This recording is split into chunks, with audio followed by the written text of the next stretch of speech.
A huge hole in the side of a local Navy warship, the result of a military drone crashing into the USS Chancellorsville. We begin with the military training exercise gone wrong. Good evening. I'm Itika Milanes. And I'm Preston Phillips. The drone crashed into the ship off the coast of Point Mugu, just north of Los Angeles.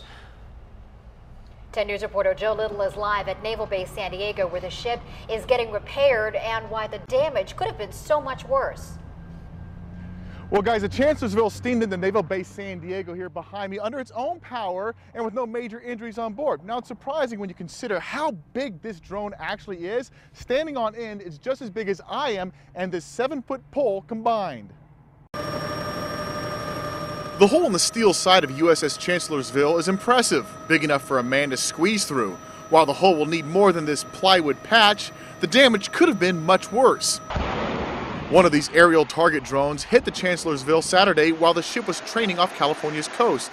They're mini rockets, but they're big. 10 News military reporter Bob Lawrence has covered these training sessions with the drones before. They've got a wingspan of about 5 feet 8 inches.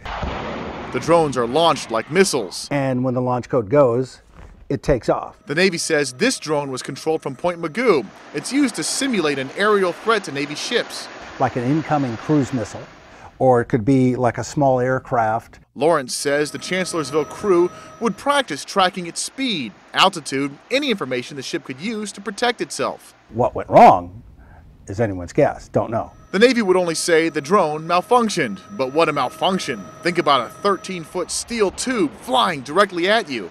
And it's coming at missile speed. It's going to leave a big hole in anything. Thankfully, the drone was only steel and machinery. These are not weaponized at all. They carry no warhead whatsoever. Otherwise, the damage could have been much worse. As it is, there were 2 sailors who got little minor burns, but they're going to be fine. It's the Chancellorsville that's going to need a little patchwork on that hull.